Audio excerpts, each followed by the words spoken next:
Desde el punto de vista de la teología, es especialmente importante este pasaje del Evangelio. La escena la conocemos de sobra. Aquellos que ensalzan a Jesús por sus relaciones parentales y le dicen: oye, ahí fuera están tu madre y tus hermanos y quieren hablar contigo. Son relaciones familiares, vecinos, conocidos, allegados, familiares de Jesús, gente de su pueblo. Y quieren decirle algo, llamémoslo agradable. Oye, hay gente que es cercana a ti, que quiere verte o que quiere estar contigo. No le están ofendiendo, no le están diciendo algo negativo. Pero Jesús, ¿y por qué digo que teológicamente es importante?, hace una distinción entre el orden de la naturaleza y el orden de la gracia. Y dice que mis hermanos, mi madre, mis familiares, los que son cercanos a mí, no son los de mi pueblo, o los de mi apellido, o los de mi carne y sangre, sino en el orden de la gracia, los que escuchan la palabra de Dios y la cumplen. Nosotros no somos hermanos entre nosotros porque hemos nacido en el mismo país, tenemos el mismo color de pasaporte o tenemos el mismo apellido. Nosotros no somos hermanos en el orden de la naturaleza, porque no tenemos el mismo padre y madre y porque no tenemos un parentesco natural.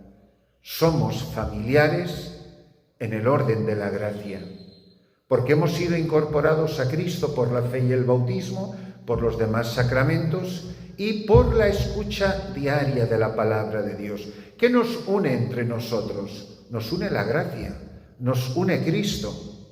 Y piensen los que estamos aquí, es imposible que ninguno nos hubiéramos conocido si no hubiéramos conocido a Cristo antes. Si no es por Cristo, yo no hubiera conocido a ninguna de las personas que tengo delante mío hoy. Por lo tanto, lo que me vincula a ustedes, lo que me hace descubrirles a ustedes como hermanos, no es porque tenemos el mismo ADN, no porque tenemos el mismo apellido, el mismo color de piel. No es nada que tenga que ver con la naturaleza, sino en el puro orden de la gracia. ¿Hasta qué punto soy consciente de que los vínculos de la gracia son mucho más importantes que los vínculos de naturaleza? Algunos somos sacerdotes, otros son religiosas, aquí, en esta asamblea. Ustedes piensen, ¿quiénes son más cercanas a ustedes?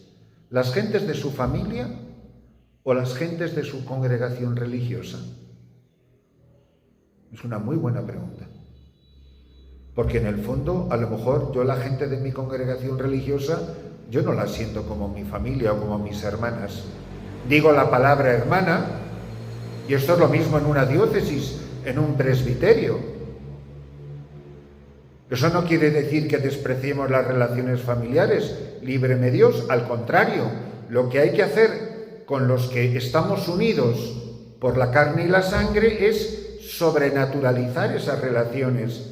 Que mi madre, la que me parió, sea, además de mi madre, sea mi madre en el orden de la gracia, porque mi madre y yo tenemos la misma fe, comimos el mismo cuerpo de Cristo, escuchamos la misma palabra de Dios. Yo también debería de ser familia de mi familia en el orden de la gracia, pero si uno está viviendo en pecado mortal y el otro está viviendo en gracia, por mucho apellido que tengamos y tengamos el mismo padre y la misma madre, no somos hermanos. ¿Qué hermanos somos? Pero si dos de nosotros estamos viviendo en gracia de Dios, como así lo espero, estamos infinitamente más unidos y estaremos unidos por toda la eternidad en el cielo. Y esto nos hace preguntarnos si son reales de verdad nuestras relaciones de gracia o si en realidad las relaciones que más nos importan son las relaciones de la carne y de la sangre. Mi familia es mi familia y ustedes son personas con las que estoy, pero si estoy Pues uno debería de pararse a pensar si está viviendo en la carne o en el espíritu, si vive de la naturaleza o vive de la gracia, si estamos viviendo como paganos o estamos viviendo como creyentes. Cuando Jesús dice, el que deje padre y madre, tendrá 100 veces más padre y madre en esta vida y luego la vida eterna.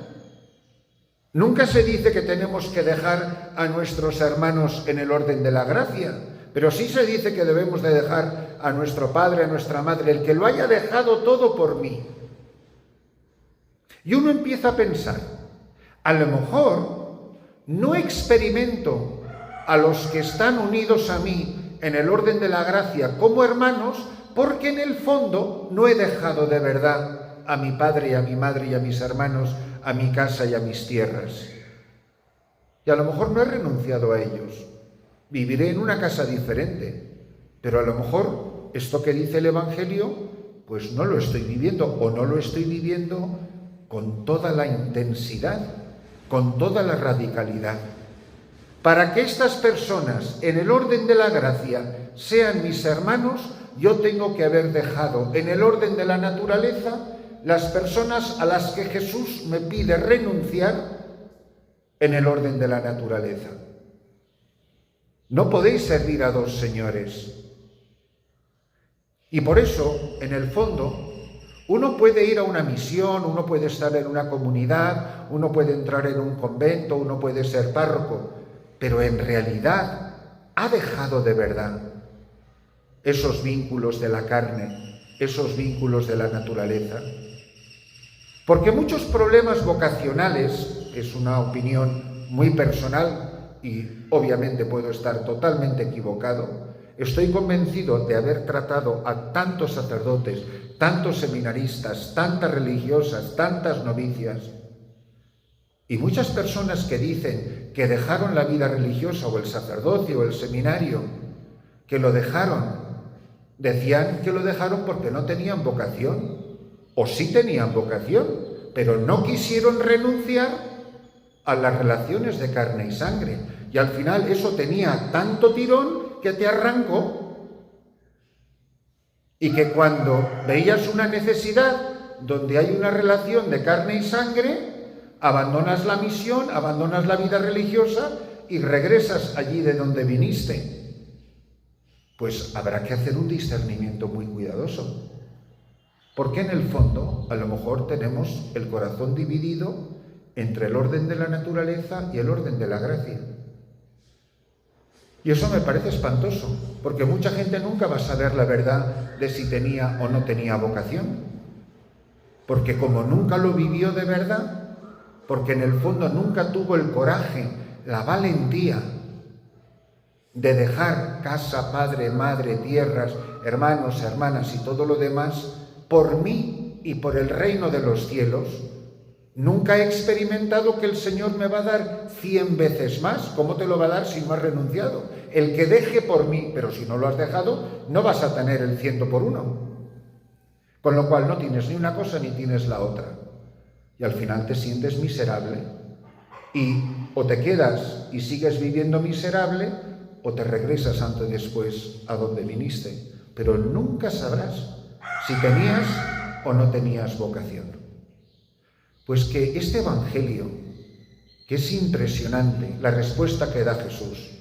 Uno, ¿qué diría? Si estás tú en pleno apostolado, Jesús está evangelizando, está haciendo milagros y le dicen, oye, ahí están tu padre y tus hermanos, o tu familia, o tus parientes.